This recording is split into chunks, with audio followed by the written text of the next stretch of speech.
guys, it's sunny. So I wanted to show you a couple of growth updates on my Hoya because a lot of them have done pretty well this winter, and I 100% attribute that to the grow lights I've had in place for them, as well as the humidifier situation I have going on.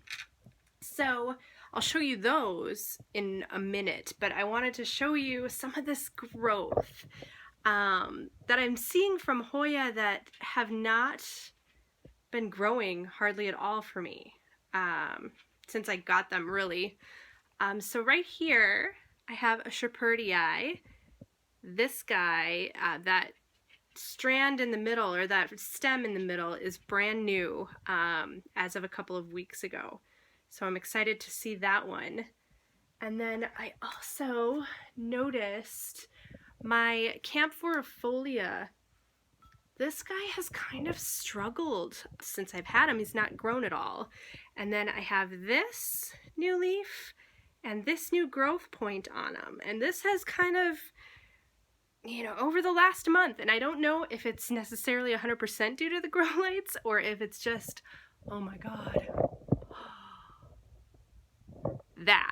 this sunshine, so awesome. It just makes everybody feel better, like humans, animals, plants. It just feels like the light at the end, like the actual light at the end of the tunnel. I'm going to show you right here. This is my Hoya dolichosparte. I still don't know how to say that. But all of these, this whole vine is new from when I got it. And I got this one in like January. This is a new Hoya for me. And this is incredible to me. It's put on 4 leaves in this entire stem since I got it. It's just so cool. Such a good grower. I love this Hoya. Okay, also, kind of moving down the line here, I'm noticing some interesting developments with my Hoya Wyetii variegata. So these kind of reddish leaves in the center are new. I can't really see if you can see the red. I might take it down like this. Yeah, so those 2 specifically, or 3, that's a new vine that's been popping up here. I love it when things grow. I love it so much. And then right here, my lacunosa. This guy has new growth. I don't know if this is gonna focus really well, but like that vine kind of facing the camera, new growth points. And this one, those leaves are new. This one's taken off. I'm excited. After some struggles I've had with this one, I'm really excited about that. What else? Oh, I can show you my Australis here. So this is the one I got from Gabriella Plants, and have a new leaf up top there. Also a new growth point in the center there. You see that little tiny leaf right here. And then this kind of front and center vine right here. There's a little growth point in the center there too. So in this room, I have a couple of grow lights. This is my big west-facing window. Sorry to blind you guys again, but that's my big west-facing window. And I love having Hoya on this shelf. I made this bookshelf, I kind of cobbled it together with some cheap shelves from Target, and then a slightly more expensive, longer shelf board from, I believe I got this from Home Depot, and cut it down to the size that I wanted that would fit under my window.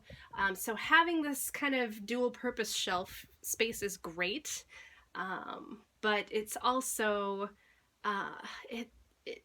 it just helps get the plants underneath or closer to the light source, which is the natural light source. That's what we're always going for, is the sun. So they really just thrive here, it seems like. It's been a priority for me to get as many Hoya on the shelf as I can. Oh, I forgot to show you Cholas, what is this one? Calycina? Yeah. So this one has new growth up top. I think the top 2 nodes with leaves are new as of this winter season. Love it. Oh, and of course, I'll show you my Kamingiana right here. Let's see if I can get a good view of it. So this whole top vine section right here is new from where my fingers are forward. Here is my second setup on a west-facing window. This is in my bedroom, and I have, as you can see, I have a humidifier right there. It's one of the smaller levoit models. And then I have a humidity gauge, of course, and a temperature gauge right there. And then I do have these grow lights, if you can see them. They're the LED strip lights, the Choya, Chola, I think. So they come three strips to a bundle, and they're all connected by a cord, or their cords kind of converge into a single cord, which then, I don't know how well I'm going to be able to show you this. I don't really want to unplug everything. But there is a control panel right here that has the power. It has a light timer on it, so you can set to 3 different time settings. And then it also has a control function where you can turn them off and on individually. So you could have 1, 2, or 3 lights on at the same time. So these lights have been they fit perfectly on these metal shelves that I also got from Target. So I keep my smaller Hoya here. The taller ones are on top, obviously, where they get the most access to the natural sun. Then I also have this light. I don't know how well you can see that. This is the back of it. It's on right now, and it's cool to the touch. I love that. I love having lights that don't make me feel like I'm going to burn my house down when I leave them on for extended periods of time. So up top here, this is an update on my Hoya Jennifer. This is such a big leaf now. This is her new one, and growth point is not doing too much right now, but definitely still there. See what I need to do to kind of boost that a little bit. I might need to trellis this one. Then, of course, my fungii is just going nuts. Got this new growth point. The vine is continuing to take off. I don't know, man. It's just super, super happy. Okay, I should probably explain a little bit more about the grow light setup in my room, in my bedroom, because it is a little bit darker than my spare bedroom. The windows aren't as big and they're spaced out. So I have this one west-facing window that I think it's like 30 to 36 inches across.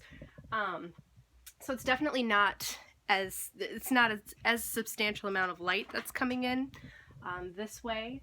And then over here in this dark little corner is where I put one of my aspect grow lights. And this workhorse of a grow light has made it possible for these Hoya, specifically these 2 big ones back there, my pubic calyx and then my crinkle 8. They have been here since I have had the grow light installed. They haven't been there for their entire existence in my home since I've gotten them, but after I put the grow light in, I did move them under here, mainly to just see what they would do and if they would grow or start to decline, and if they were going to decline, I was going to get rid of them, or get rid of them from this spot. Whew. But they're thriving. I have new growth points. I don't know if you can see this right here. All over the place on this one, all of the vines coming out of the center. And this one also has new growth on pretty much every tendril. Every individual plant that is in here has a grow point on it that is active. And then of course my Retusa, which has been, oh, I don't know if you can see, just killing it this winter. New active grow point right there. And I'm trying to see if I can find the new flower bud on it, because I just saw one on there the other day. I hope it didn't drop. Let's see. Right there where my finger is. I cannot even tell if you can see this. It should just be a little red offshoot right by my finger. So cool. We'll see what happens there. But these plants are doing really well. There's nothing really else I can say about the aspect light. It's expensive, I know. I think I touched on that in my spring plant tuber tag video, but for me, it was worth it.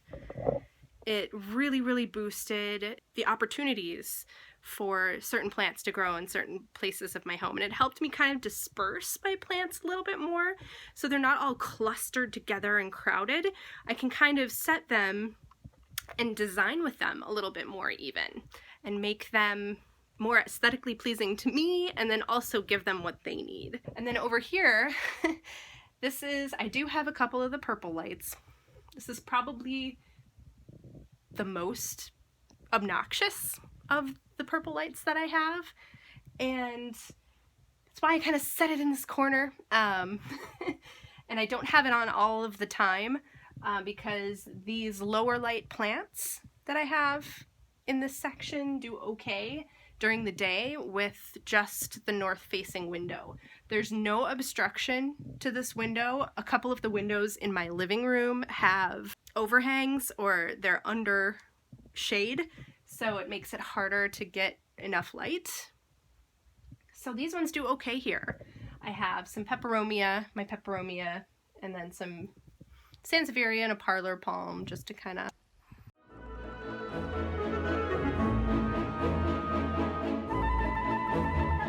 Hey guys, I'm back. A couple of hours have passed since my last clip, and it is now nighttime, as you can see.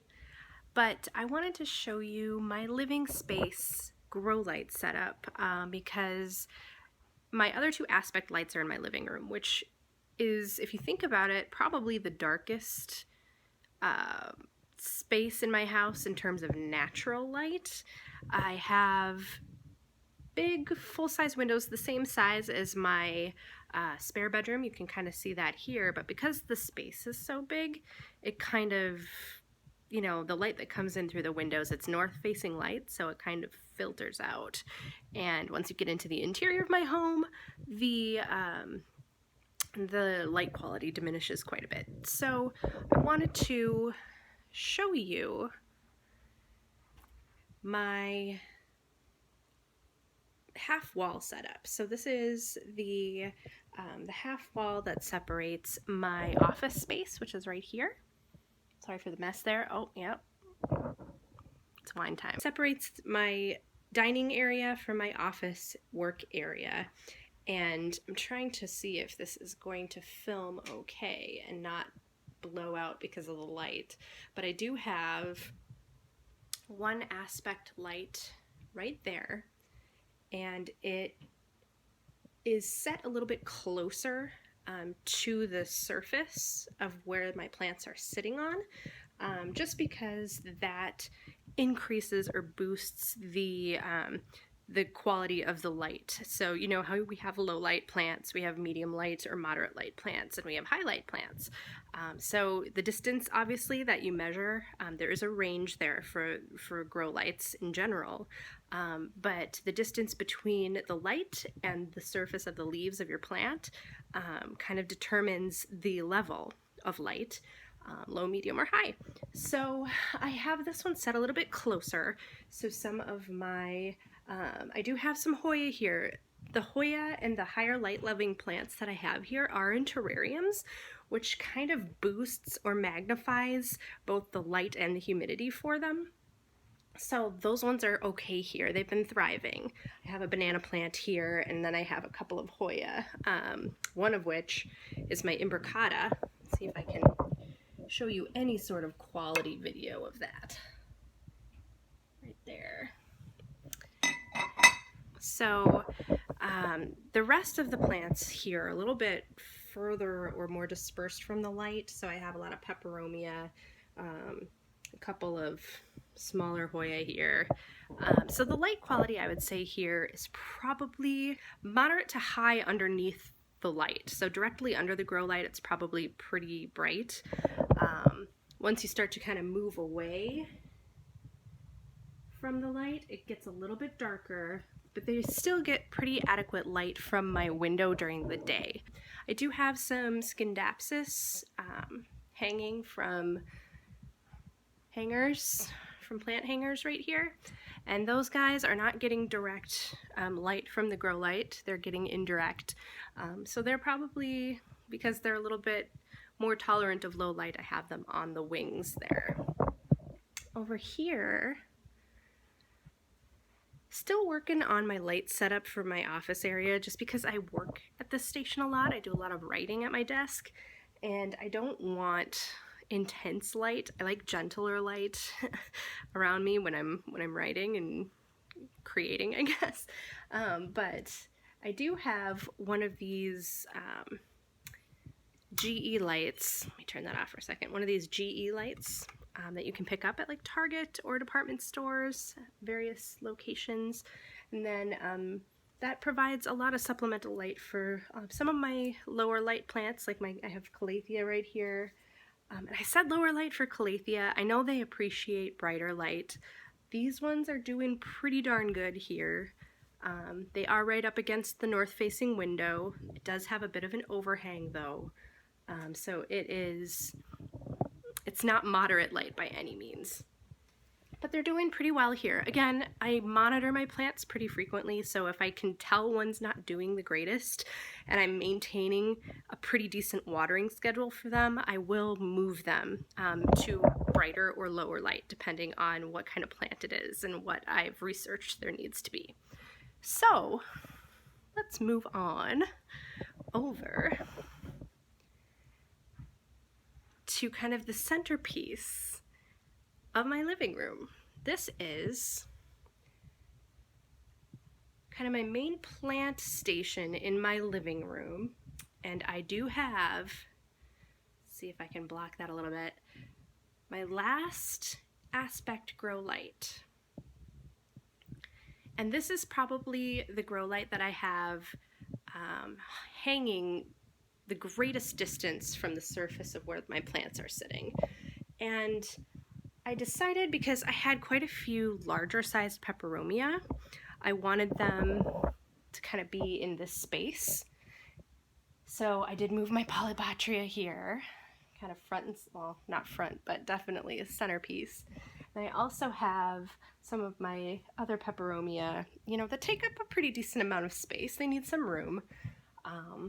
I have those sitting here, and they have, these peperomia have been under this light since I hung the light, and they're just taking off.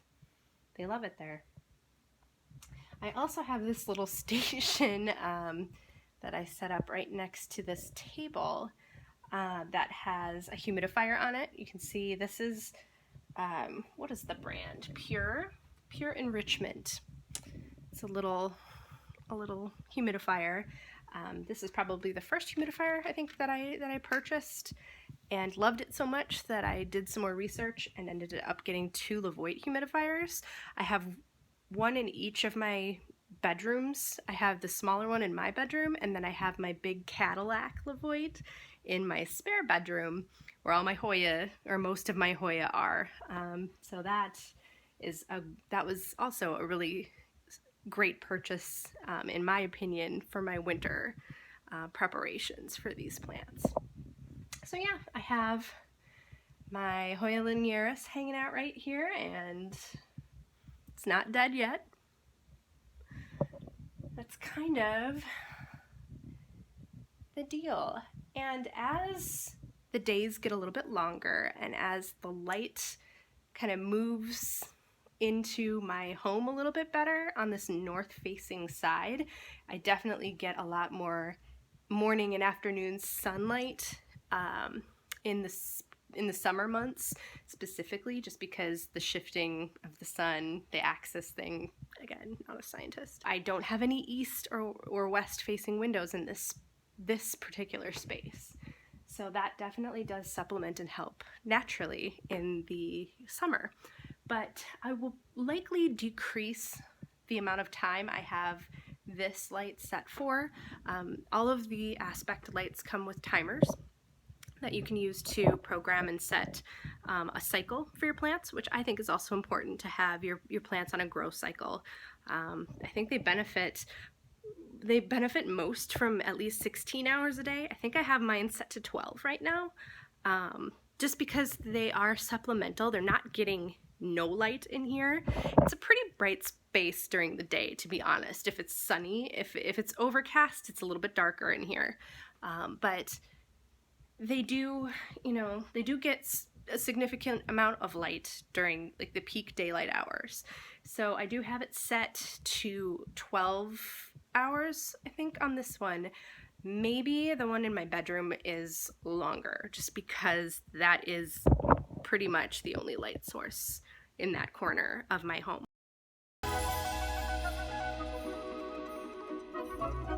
Hey guys, that kind of comes to the end of this video. I just wanted to say thank you for watching, and also I know things were a little bit disjointed in this one. I haven't been feeling the greatest today, so I do appreciate you sticking around and taking a peek at my winter setup. Kind of the main points I hope that you're able to take away from this video is that if you have conditions that are less than ideal for plants in the winter, by no means do you need to stop growing plants or avoid getting the plants that you want to grow in your home.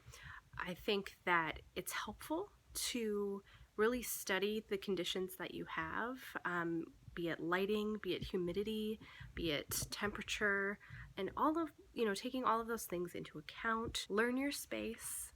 Learn what your space can provide for your plants in certain times of the year. It takes a lot of observation and a lot of experimentation and a lot of moving things around. So to kind of recap what I have going on, I have 2 levoit humidifiers, one of which runs kind of full steam. I don't think I showed you that one.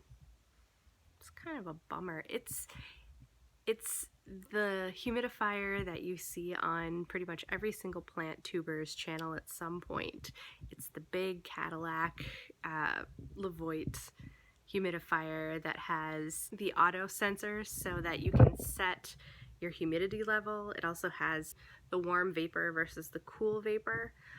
So a lot of really nice settings on that thing. That's the one I leave running consistently because it also holds a lot more. I will put the specs here somewhere, maybe right here. I'll put them right here. So I have that levoit humidifier. I also have a smaller model, also from levoit. That one is in my bedroom, and I run that at night, primarily just to kind of get things, good for me and my respiratory system in the dry winter air. And also that way it doesn't, run consistently throughout the day and just fog up my bedroom, because you want to hit kind of a sweet spot with humidity. Too much humidity, your walls mold. Not enough humidity, your plants die. It's a balance. And then of course I have the smaller humidifier in my living room here, which is ideal for the setup that I have it in. It's hitting a few plants that need that extra boost of like close to, 70% humidity, if not more. They are right next to it. And then the rest of the plants that are there, mostly peperomia, benefit for some residual humidity without being oversaturated. Also, grow lights Are you kidding me? That is some kind of timing. When you have a grow light on a timer, I guess that's what happens. So, as I was saying, with grow lights, it's kind of a similar thing as with humidifiers. You want to know the lighting conditions of your space, kind of a baseline, and you want to study that, learn it, figure out what types of plants do best where, keeping in mind the parameters for what constitutes low light, moderate light, and bright light. I know I have seen quite a few Plantarina videos, and I know that she is a fan of using the expression, if you can't read a book in a room, it's probably too low of light for your plants. I kind of ascribe to that as well. So I do try to supplement where I think it needs it. And then as the seasons progress, I kind of cut back or increase hours for the lighting, the supplementary lighting. And I really do just pay attention to my plants too, see how they're doing. If at some point something is crisping up or looking like it's getting too much light, we reevaluate. If something is not doing so great in whatever condition, you reevaluate, and then you try and address the issue, you problem solve. It's kind of the fun part of growing plants too, is obviously you want them in the best conditions possible, but half the fun is also learning what those are. And I don't think that learning and trial and error is a bad thing. I think that your plants benefit from you learning more about them and taking that initiative to want to take care of them and provide the best conditions for them. I just really am looking forward to spring. I think my next video is my experience with ordering plants online this winter, because I did do a lot of purchasing online and I got some really interesting plants, some of which were featured in this video and have done really, really well this winter. So I'd like to kind of highlight them and show you what I take into consideration when I do purchase online, specifically when I know that they are being shipped from a warm climate. I know I order a lot of plants from Florida and Texas, it seems like. So I will see you on the flip side. I'm so glad that the weather is improving, along with my mood. So until next time, enjoy your plants.